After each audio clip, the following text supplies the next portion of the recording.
I think the part of the story that many people know, if any, is that the UN ultimately ended up in Manhattan because of a gift of $8.5 million from John D. Rockefeller Jr. So this is one of those stories where you know the ending, but you don't know how we got there.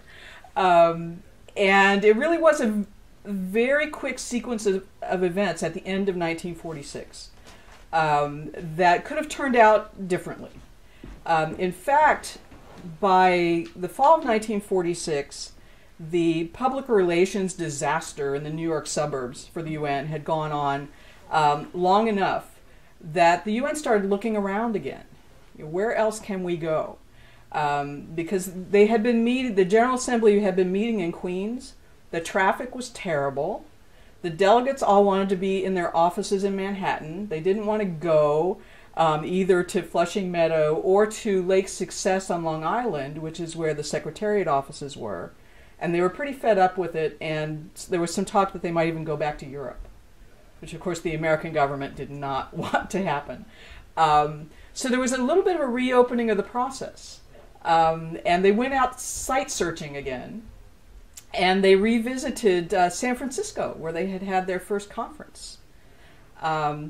On the way there, the plane touched down in Oklahoma, and at 2 in the morning they were met by civic boosters from Claremore, Oklahoma, with brochures promoting Claremore, which of course is known for its association with Will Rogers, the citizen of the world. So, but in any case, it was still happening at every stage.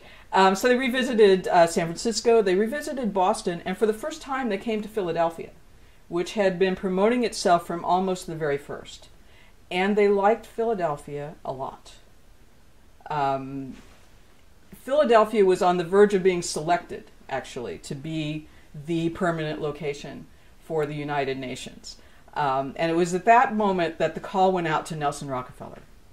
Nelson Rockefeller had been involved throughout the process on behalf of New York. Right? He's behind the committee that Robert Moses is working with. And the call went out, and so he flew back from Mexico or wherever he was on vacation. And in a matter of just a few days, a deal gets put together. And it's happenstance. The developer who owned that land where the UN ended up was reading in the paper about the UN maybe going to Philadelphia, and he said to his wife, "I'm going to put them over there." And he picked up the phone, right? He called the mayor of New York.